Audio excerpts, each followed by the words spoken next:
Hello students, आज हम BA final BA year के 5th सेमेस्टर का एक और टॉपिक करेंगे, विकास में आर्थिक बाधाएं। जिस प्रकार से जो आर्थिक विकास होता है, उस आर्थिक विकास को प्रभावित करने वाले जो आर्थिक और अनार्थिक तत्व होते हैं, उसी प्रकार से जो है इसके मार्ग में जो बाधाएं हैं वो भी दो प्रकार की होती है, आर्थिक और अनार्थिक। तो पीछे की वीडियो में हम जो है आर्थिक बाधाओं को डिस्कस कर चुके हैं। आज हम जो है अनार्थिक बाधाओं को डिस्कस करेंगे। तो सबसे पहले इसके ऑब्जेक्टिव देखते हैं। इस वीडियो को देखने के बाद आपको क्या कुछ जो है समझ आना चाहिए कि विद्यार्थी आर्थिक विकास का अर्थ समझ सकेंगे। दूसरा, विद्यार्थी आर्थिक विकास में आने वाली जो अनार्थिक बाधाएं हैं उनके बारे में जान सकेंगे। इस वीडियो को देखने के बाद अगर ये दोनों आपको उद्देश्य पूरे हो जाते हैं तो ठीक है, अगर ये पूरे नहीं होते तो आप एक बार इस वीडियो को दोबारा देखना और अच्छे तरीके से समझना, और अगर कोई दिक्कत आए तो आप जो है कमेंट बॉक्स में लिखना। आर्थिक विकास होता क्या है? सबसे पहले हमारा पहला ऑब्जेक्टिव यही है, तो इसको आप डिस्कस करेंगे। किसी भी देश के अंदर जब लंबे समय तक प्रति व्यक्ति वास्तविक आय बढ़ने के साथ साथ लोगों के आर्थिक कल्याण में भी वृद्धि होती है तो इसको हम आर्थिक विकास कहते हैं। तो आर्थिक विकास जो एक काफ़ी विस्तृत धारणा है जिसके अंदर जो आर्थिक कल्याण को शामिल किया जाता है। आर्थिक कल्याण के अंदर जो है आय की समानता है, साक्षरता दर है, चिकित्सा की सुविधाएं हैं, अधिक मात्रा में रोजगार है। तो ये चीज़ें जो है एक व्यक्ति को प्राप्त होती है तो ही जो है वो आर्थिक विकास माना जाता है।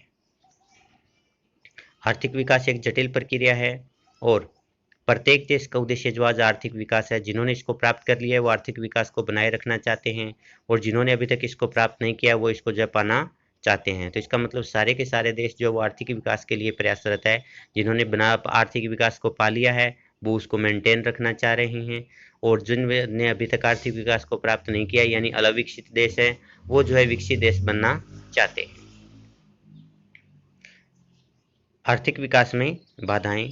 अविकसित देश जो है आज अपने विकास को प्राप्त करने के लिए बहुत अधिक मेहनत कर रहे हैं। इसके लिए उन्होंने एड़ी चोटी का जोर लगा रखा है।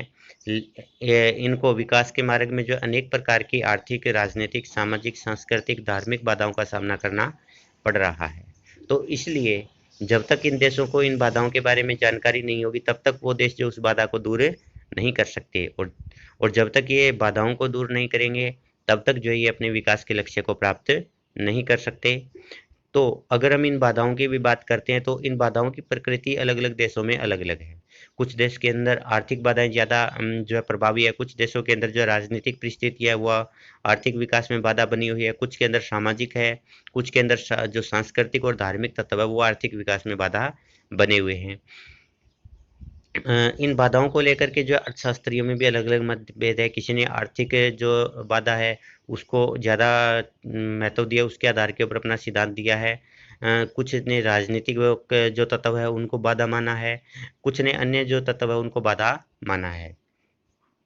नर्कसे ने इन बाधाओं को जो कारण है वो निर्धनता का दुष्चक्र बताया है, और लेबिनस्टीन ने इन बाधाओं का कारण जो निम्न स्तरीय संतुलन को माना है। तो इस प्रकार हम देखते हैं कि अलग अलग अर्थशास्त्रियों ने आर्थिक विकास के मार्ग में आने वाली बाधाओं को अलग अलग रूप में माना है। आर्थिक विकास में बाधाएं, इनको हम दो भागों में बांट सकते हैं, आर्थिक बाधाएं और अनार्थिक बाधाएं। आर्थिक बाधाएं हम पहले कर चुके हैं, आज हम जो है अनार्थिक बाधाएं करेंगे।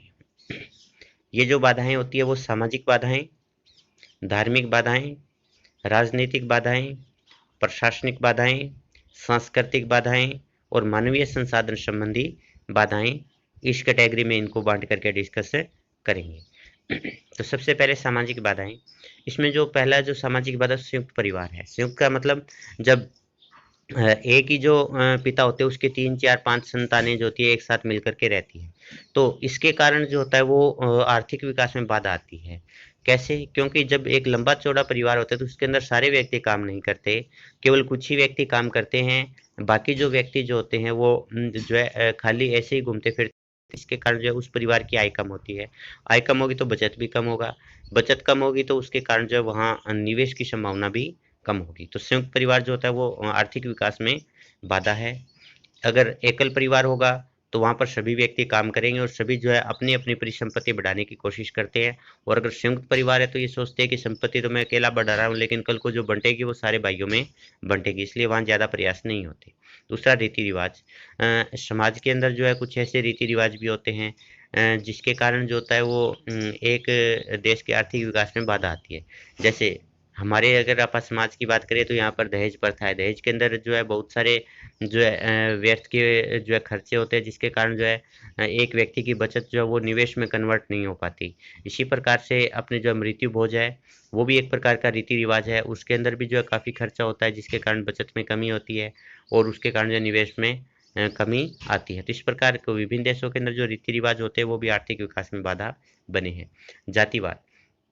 कई बार जो है जातिवाद के आधार के ऊपर भी जो है अनेक प्रकार के जो व्यवसाय तय हो जाते हैं।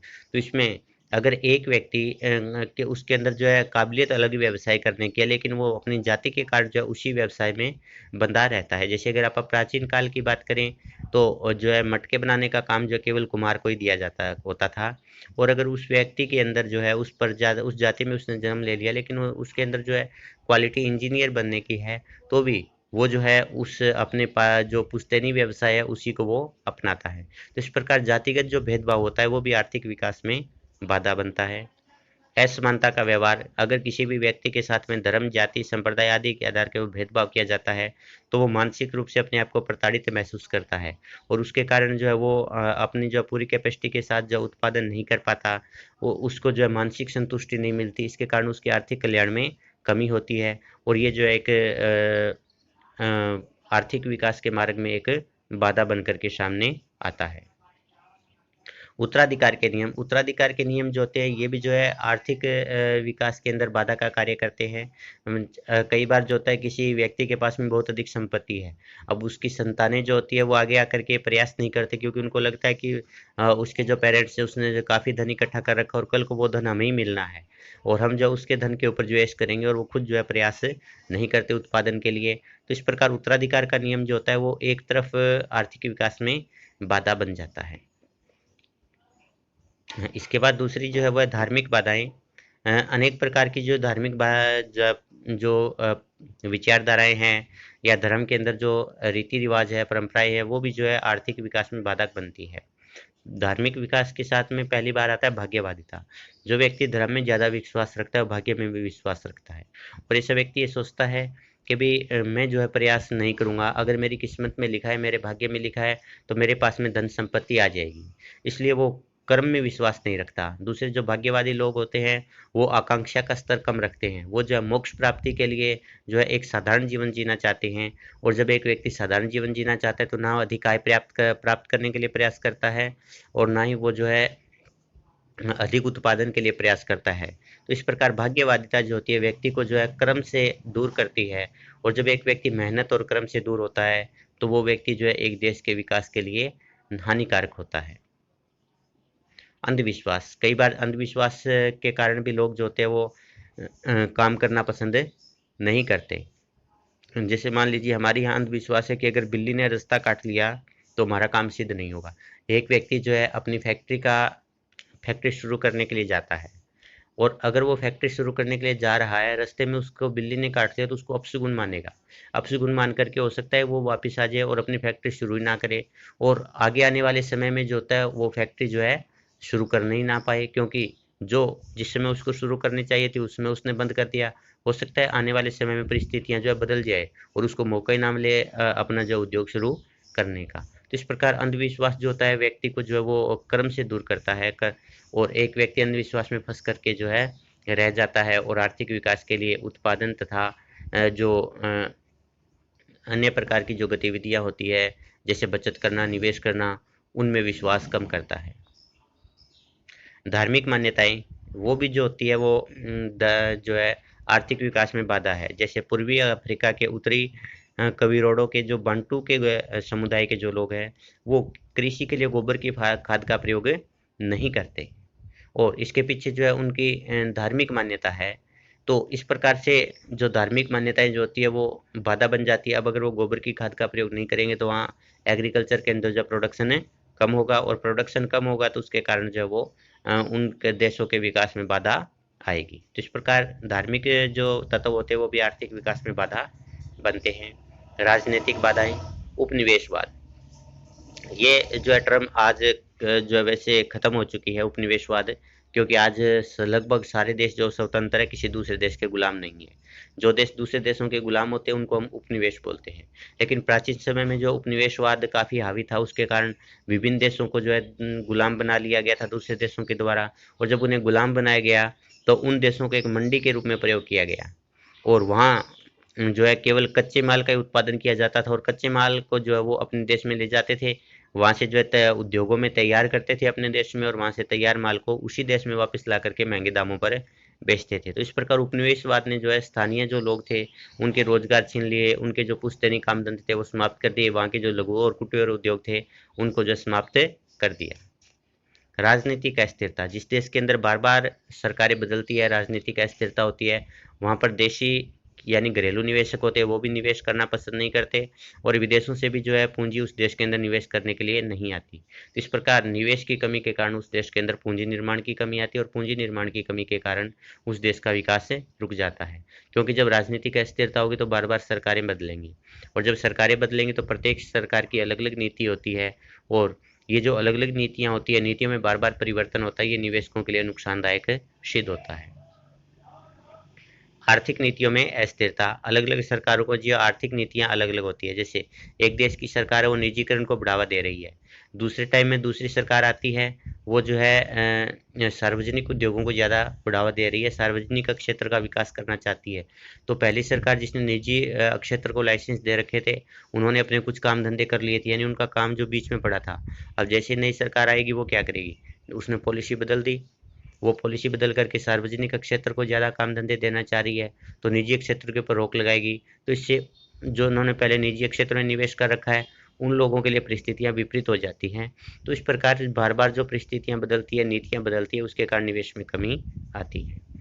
अंतर्राष्ट्रीय गुटबाजी, कई बार जो है राजनीति से प्रेरित होकर विभिन्न देशों के आपस में गुट बन जाते हैं, और उन गुटों के कारण जो है अंतर्राष्ट्रीय व्यापार प्रभावित होता है, और अंतर्राष्ट्रीय व्यापार प्रभावित होने के कारण एक देश का आर्थिक विकास भी प्रभावित होता है, क्योंकि उस देश का आयात और निर्यात जो प्रभावित होगा। क्योंकि अंतर्राष्ट्रीय गुटबाजी के कारण विभिन्न देश जो है एक दूसरे के ऊपर आर्थिक प्रतिबंध लगा देते हैं, वस्तुओं और सेवाओं के आयात निर्यात पर प्रतिबंध लगा देते हैं। जैसे अमेरिका ने जो है ईरान के ऊपर प्रतिबंध लगा दिया कि वहाँ से कोई तेल का आयात नहीं कर सकता, तो उसके कारण जो है भारत भी उस प्रतिबंध से बंद गया, और भारत को जो है ईरान से तेल की सप्लाई जो बंद करनी पड़ी। तो इससे भारत का जो आर्थिक विकास है वो प्रभावित हो रहा है। युद्ध, कई बार जो विभिन्न देश जो है राजनीति से प्रेरित होकर के एक दूसरे देशों के साथ में जो युद्ध में चले जाते हैं, जिसके कारण उस देश को जो सभी देशों को भारी नुकसान होता है, और उनकी जो अर्थव्यवस्थाएं जो होती है कई सालों पीछे चली जाती है। तो इस प्रकार ये जो राजनीतिक बाधाएं हैं ये जो एक देश के आर्थिक विकास को प्रभावित करती है। इसके बाद है प्रशासनिक बाधाएं, इनमें भ्रष्टाचार है। जिस देश के अंदर भ्रष्टाचार व्याप्त होता है उस देश के अंदर जो निवेशक होते हैं, निवेशकों को अनेक प्रकार की दिक्कतों का सामना करना पड़ता है, उनके मार्ग में जो अनेक प्रकार की रुकावटें डाली जाती है, उनसे जब भारी मात्रा में मोटी रिश्वत ली जाती है, इसके कारण जो प्रशासन जो है खोखला हो जाता है, और वहाँ की जो व्यवस्था होती है वो व्यवस्था ठीक ढंग से काम नहीं कर पाती। इसके कारण जो कोई भी व्यक्ति वहाँ पर निवेश करना नहीं चाहता, और इससे उस देश का विकास प्रभावित होता है।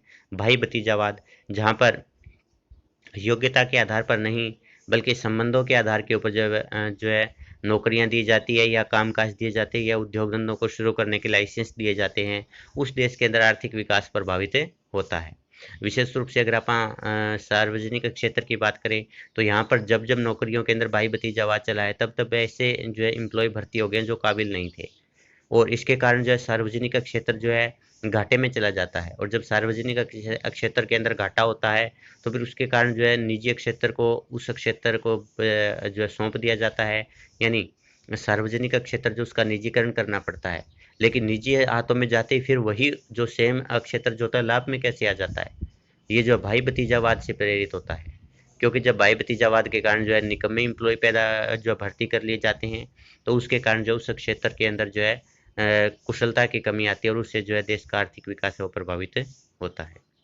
लाल फीताशाही, जब किसी भी चीज़ की परमिशन लेने के लिए, जैसे कोई जो है उद्योग लगाने के परमिशन ले रहा है, और उसकी जो परमिशन है उद्योग लगाने की, लाइसेंस की, उसको कई सत्रों से होकर के जो है पास होना होता है। जैसे सबसे पहले कलेक्टर के पास जाएगी, कलेक्टर से जो है उससे तो बड़े अधिकारी के पास में जाएगी, उससे बड़े अधिकारी के पास में जो है डिपार्टमेंट के पास में जाएगी, डिपार्टमेंट के बाद में जो है सरकार के पास में, जो सरकार के उच्च अधिकारी है उनके पास में जाएगी। तो इस प्रकार प्रत्येक स्तर के ऊपर जो उसकी फाइल को अटकाया जाता है, टाइम लगाया जाता है, जिसके कारण उस व्यक्ति को जो है उद्योग लगाने में जो है काफ़ी जो है परेशानी होती है। दूसरा, जितने ज़्यादा स्तर होंगे भ्रष्टाचार उतना ही अधिक होगा, और उतना ही अधिक जो उसको अपना उद्योग स्थापित करने में समय लगेगा। तो जितनी अधिक लाल फीताशाही प्रभावी होगी, उतना ही अधिक जो है एक देश के अंदर जो है विकास बाधित होगा। अकुशल प्रशासन, जिस देश का प्रशासन कुशल नहीं होता है, उस देश के अंदर जो है आर्थिक विकास के अंदर भी बाधा आती है। राजनीतिक दखल, कई बार जो विभिन्न प्रकार की आर्थिक गतिविधियां होती है, उन गतिविधियों में जो है राजनीतिक रूप से जो है दखलंदाजी की जाती है। जैसे एक व्यक्ति, उसने अपना उद्योग लगा रखा है, अब उसका उद्योग बहुत अच्छे तरीके से चल रहा था, उसने सारे जो नॉर्म्स थे प्रदूषण से संबंधित या अन्य प्रकार के, उन सभी को जो फॉलो किया है, लेकिन वो जो विपक्षी पार्टी का है, तो ऐसे में कोई भी अगर उसे दुश्मनी रखने वाली पार्टी है, तो वो जो उसके जो फैक्ट्री है उसके अंदर नाजायज जो राजनीतिक दखल देगी, उसकी जो आर्थिक गतिविधि है उसको प्रभावित करने की कोशिश करती है, तो उससे जो एक देश का आर्थिक विकास बाधित होगा। उस देश के अंदर जो निवेशक है वो निवेश करने से हिचकिचाएंगे। तो इस प्रकार प्रशासनिक बाधा जो है वो राजनीति से होकर के प्रेरित होती है, क्योंकि राजनीतिज्ञ जो होते हैं वो अधिकारियों को बाधित करते हैं गलत कार्यों को करने के लिए, तो इससे जो वहाँ का आर्थिक विकास प्रभावित होता है। सांस्कृतिक बाधाएं, कुछ सांस्कृतिक मान्यताएं भी होती है जो आर्थिक विकास को जो बाधित करती है। जैसे कुछ जो समुदाय उनकी संस्कृति में ये है कि हमारे जो व्यक्ति है वो हमारा पुश्तैनी व्यवसाय करेंगे, बाहर जाकर के किसी अन्य प्रकार का व्यवसाय नहीं करेंगे। तो इससे जो है एक व्यक्ति हो सकता है पुश्तैनी व्यवसाय के बजाय किसी अन्य व्यवसाय में ज़्यादा कुशल हो, वहाँ उसको अधिक आय के जो है संभावना हो, लेकिन वो अपनी सांस्कृतिक मान्यता से प्रेरित होकर के उसमें जो बंधा होने के कारण जो है किसी अन्य व्यवसाय को नहीं करता। परंपरागत व्यवसाय, ज़्यादातर लोग जो होते हैं अपने पिता के व्यवसाय को ही अपना लेते हैं, और उसके पिता का व्यवसाय जो था वो उनके लिए सूटेबल नहीं है, यानी उनको जो गरीबी से बाहर नहीं निकाल पाता, लेकिन फिर भी उसको जब बाधित होना पड़ता है अपने जो है परंपरागत व्यवसाय को अपनाने के लिए। अगर हम आज से 15, 20, 30 साल पहले की बात करें, तो जब लोगों को नौकरियां मिलती थी तो भी वो नौकरी करने के लिए नहीं जाते थे। ये बोलते थे कि मेरा पिता खेती करता है, और अगर मेरे पिता ने खेती छोड़ दी तो उसके बाद में खेती कौन करेगा। यानी उनका जो है, उनके जो पुश्तैनी व्यवसाय है, जो परंपरागत व्यवसाय है, उसके अंदर रुचि ज़्यादा होती है, और जिसके कारण जो है एक देश का विकास है वो बाधित होता है। रीति रिवाज, इनको भी आप पीछे डिस्कस कर चुके हैं कि कुछ रीति रिवाज होते हैं जो कि हमारे आर्थिक विकास को प्रभावित करते हैं। बाल विवाह है, ये बाल विवाह जो होता है ये भी एक प्रकार से आर्थिक विकास को प्रभावित करता है। बाल विवाह किसको बोलते हैं? जिसके अंदर अगर हम अपने देश की बात करें तो लड़की की उम्र 18 साल से कम हो और लड़के की उम्र 21 साल से कम हो, तो उसको हम बाल विवाह की श्रेणी में रखते हैं। अब ये जो उम्र होती है बच्चों की, ये उम्र जो होती है वो अपनी योग्यताओं का विकास करने की होती है, उनके जो है शिक्षा प्राप्त करने की आयु होती है। लेकिन अगर उस आयु के अंदर उनका विवाह कर दिया जाता है तो वो ना तो शिक्षा प्राप्त कर पाते हैं और ना ही अपनी क्षमताओं का जो है विकास कर पाते हैं, जिसके कारण एक देश की जो मानवीय पूंजी है वो व्यर्थ चली जाती है, और इसके कारण एक देश को जो है नुकसान होता है। तो कोई भी व्यक्ति जो है अगर उसकी शादी ना की होती, वो डॉक्टर बन सकता था, इंजीनियर बन सकता था, लेकिन शादी करने के बाद हो सकता है वो गृहस्थ जीवन में फंस कर रह जाए। तो इस प्रकार बाल विवाह जो होता है वो भी आर्थिक विकास में एक बाधा है। नेक्स्ट है मानवीय संसाधन संबंधी बाधाएं। स्वास्थ्य, अगर किसी देश के अंदर लोगों का स्वास्थ्य अच्छा है तो वहाँ के लोगों की उत्पादकता अधिक होगी, और जिसके कारण उनकी आय अधिक होगी, और इससे एक देश के विकास में सहायता मिलेगी। लेकिन अगर एक देश के लोगों का स्वास्थ्य अच्छा नहीं है, बार बार श्रमिक वो बीमार रहते हैं, तो उसके कारण जो उनकी उत्पादकता में कमी आती है, जो उद्यमी होते हैं उनके लाभ में कमी आती है, और उससे एक देश में के विकास में बाधा आती है। प्रशिक्षण, जिस देश के अंदर लोगों को प्रशिक्षण नहीं दिया जाता, उस देश के अंदर जो श्रमिक होते हैं उनकी कुशलता कम होती है। तो अगर श्रमिकों को प्रशिक्षण नहीं दिया गया तो ना तो वो नई टेक्नोलॉजी को अपना पाते हैं, और ना ही वो नई मशीनों के साथ में जो पूरी क्षमता के साथ में काम कर पाते हैं। तो इससे जो है विकास में बाधा आती है। कौशल, जिस देश के अंदर लोगों के कौशल विकास के प्रोग्राम नहीं चलाए जाते, उस देश के अंदर के भी आर्थिक विकास में बाधा आती है। उत्पादकता, जिस देश के लोगों की काम करने की क्षमता कम होती है, जिस देश के लोगों की उत्पादकता कम होती है, तो वहाँ के जो है लोगों आर्थिक विकास के अंदर जो है एक प्रकार से बाधा पैदा होती है।